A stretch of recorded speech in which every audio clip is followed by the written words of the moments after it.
Mahatma Gandhi Indian national Congress പിരിച്ചുവിടാൻ പറഞ്ഞു. അവസാന കാലത്ത് കോൺഗ്രസുമായി അകലം പാലിച്ചു. മഹാത്മാഗാന്ധി കോൺഗ്രസിൽ നിന്ന് രാജിവെച്ചു. കോൺഗ്രസുമായി ഒരു ബന്ധവുമില്ലെന്ന് പ്രഖ്യാപിച്ചു. സത്യം പറയട്ടെയിലേക്ക് സ്വാഗതം.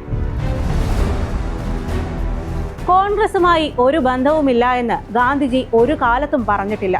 കൊല്ലപ്പെടുന്നതിന് തലേന്നും കൊല്ലപ്പെടുന്ന അന്നും അദ്ദേഹം കോൺഗ്രസിനുള്ള ഭരണഘടന എഴുതുകയായിരുന്നു.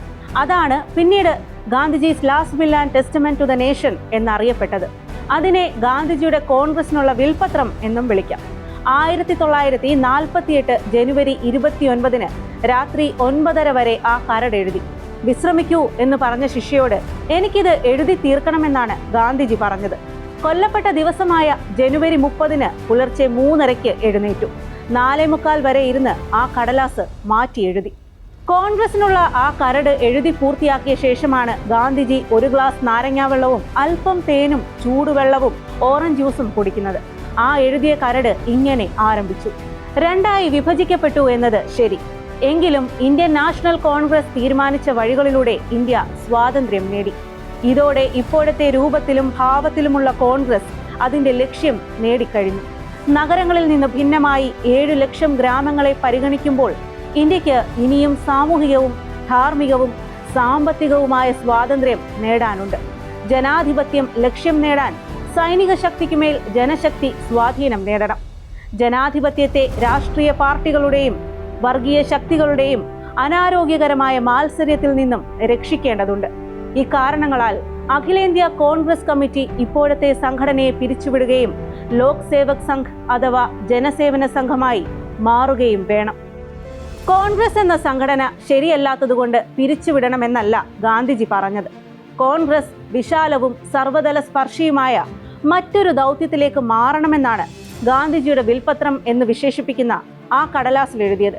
രാഷ്ട്രീയ സ്വയം സേവക് സംഘ് എന്ന RSS പടർന്നു പന്തലിക്കുന്ന നാട്ടിൽ കോൺഗ്രസിനെ ജനസേവക് സംഘാക്കി മാറ്റണമെന്ന വിശാല കാഴ്ചപ്പാടായിരുന്നു അത്. അങ്ങനെ രൂപീകരിക്കുന്ന കോൺഗ്രസിന്റെ ഏറ്റവും താഴെത്തട്ടിലുള്ളത് പഞ്ചായത്ത് എന്ന സമിതിയാണ്. അതേക്കുറിച്ച് അവസാന ദിവസം ഗാന്ധിജി എഴുതിയത് ഇങ്ങനെയാണ്: ആ പഞ്ചായത്ത് സമിതിയിൽ പ്രായപൂർത്തിയായ 5 പുരുഷന്മാരോ സ്ത്രീകളോ ആകും ഉണ്ടാവുക. ഓരോ 5 പേരുടെ കൂട്ടവും ഓരോ പഞ്ചായത്തായി മാറും. അങ്ങനെ 100 പഞ്ചായത്തുകളാകുമ്പോൾ ആദ്യത്തെ 50 ഒന്നാം നിര നേതാക്കൾ ഒരു മേൽഘടക നേതാവിനെ തിരഞ്ഞെടുക്കും. ഇങ്ങനെ ഇന്ത്യ മുഴുവൻ വ്യാപിക്കും വരെ പഞ്ചായത്തുകൾ രൂപീകരിച്ചുകൊണ്ടേയിരിക്കും. ഗാന്ധിജി ഈ പഞ്ചായത്ത് പ്രവർത്തകരുടെ ശൈലി വരെ അവസാന ദിവസം എഴുതി വെച്ചു. എല്ലാവരും സ്വയം നൂറ്റ ഖാദി വസ്ത്രം ധരിക്കണം. മദ്യമോ മറ്റു ലഹരികളോ ഉപയോഗിക്കാത്തവരാകണം. ഹിന്ദുവാണെങ്കിൽ സ്വന്തം നിലയ്ക്കോ കുടുംബത്തിലോ അയിത്തം വെച്ചു പുലർത്തുന്നില്ലെന്ന് ഉറപ്പാക്കണം. എല്ലാ മതങ്ങളെയും ഒരുപോലെ ബഹുമാനിക്കണം. അങ്ങനെയുള്ള ലോക് സേവക് സംഘത്തിലെ ഓരോ പ്രവർത്തകനും തന്റെ പരിധിയിലുള്ള ഗ്രാമീണരുമായി സമ്പർക്കം പുലർത്തണം. ഗ്രാമീണരെ പരിശീലിപ്പിക്കുകയും അവരുടെ വിവരങ്ങൾ എഴുതി സൂക്ഷിക്കുകയും വേണം. ഓരോ ഗ്രാമങ്ങളും കൃഷിയും കരകൗശല ഉൽപ്പന്നങ്ങളും കൊണ്ട് സ്വാശ്രയമാകും വിധം വളർത്തിയെടുക്കണം. വ്യക്തി ശുചിത്വം ഗ്രാമീണർക്ക് പഠിപ്പിച്ചു കൊടുക്കണം. വോട്ടർ പട്ടികയിൽ ഗ്രാമീണരുടെ പേരില്ലെങ്കിൽ ചേർക്കണം. രാഷ്ട്രീയ സ്വയം സേവക് സംഘിന് പകരമായി ജനസേവക് സംഘമായി മാറുന്ന ഒരു പുതിയ അഖിലേന്ത്യാ കോൺഗ്രസ് ആണ് ഗാന്ധിജി വിഭാവന ചെയ്തത്. അല്ലാതെ കോൺഗ്രസ് പിരിച്ചുവിട്ട് മറ്റു പാർട്ടികൾ തമ്മിൽ അടിച്ചു തീരുമാനിക്കട്ടെ എന്നല്ല ഗാന്ധിജി പറഞ്ഞത്. ഇന്ത്യ മുഴുവൻ സ്വാശ്രയ ഗ്രാമങ്ങൾ സൃഷ്ടിക്കാനായി പടർന്നു പന്തലിക്കുന്ന ജനസേവക് സംഘിനുള്ള ഭരണഘടന എഴുതിയ ആ ദിവസമാണ് ഗാന്ധിജി കൊല്ലപ്പെട്ടത്. ഗാന്ധിജിയെ കൊന്നതിന് തൂക്കിലേറ്റിയ നാഥുറാം ഗോഡ്സെ ഹിന്ദു മഹാസഭയുടെയും RSSന്റെയും അംഗമായിരുന്നു. ഹിന്ദു മഹാസഭയുടെ സ്ഥാപക നേതാവായിരുന്ന VD സവർക്കറെയാണ് കേസിൽ പ്രതി ചേർത്തതും പിന്നീട് വിട്ടയച്ചതും.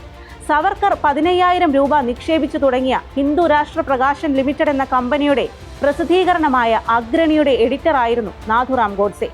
പിന്നീട് ആ രാഷ്ട്രീയ സ്വയം സേവക് സംഘിന് ബദലാകുമായിരുന്ന ജനസേവക് സംഘാണ് ഗാന്ധിജി രൂപകൽപ്പന ചെയ്തത്. ഇനി ആ പ്രധാനപ്പെട്ട ചോദ്യത്തിലേക്ക്. ഗാന്ധിജി കോൺഗ്രസിൽ നിന്നും രാജിവെച്ചിട്ടുണ്ടോ? രാജിവെച്ചു. അത് കൊല്ലപ്പെടുന്നതിനും 14 വർഷം മുൻപ് 1934 ഒക്ടോബർ 28 കോൺഗ്രസുമായി ഗാന്ധിജി ബന്ധം മുറിച്ചോ? കോൺഗ്രസിന്റെ സംഘടനാ സംവിധാനത്തിൽ നിന്ന് മാത്രമാണ് ഗാന്ധിജി രാജിവെച്ചത്. കോൺഗ്രസിനൊപ്പം തന്നെയാണ് കൊല്ലപ്പെടും വരെ പ്രവർത്തിച്ചത്. രാജിവെച്ച ശേഷമാണ് ഗാന്ധിജി നെഹ്റുവിനെ നേതാവായി വാഴിക്കുന്നതും ഒപ്പം പ്രവർത്തിക്കുന്നതും. ഗാന്ധിജി അവസാനം വരെ കോൺഗ്രസ്സുകാരനായിരുന്നു. ആ കോൺഗ്രസിന്റെ ലക്ഷ്യം സുശക്തമായ പഞ്ചായത്തി രാജായിരുന്നു. ഇന്ന് കാണുന്ന പഞ്ചായത്തി രാജുമായി അതിന് ബന്ധവും ഉണ്ടായിരുന്നില്ല. കോട്ടയത്ത് മഹാത്മാഗാന്ധി സർവകലാശാല മാത്രമല്ല, ഈ 2006-ൽ തൊഴിലുറപ്പ് പദ്ധതി ആരംഭിക്കുമ്പോൾ അതിന് ഗാന്ധിജിയുടെ പേരിട്ടതും കോൺഗ്രസ് സർക്കാരുകൾ തന്നെയായിരുന്നു. നമസ്കാരം.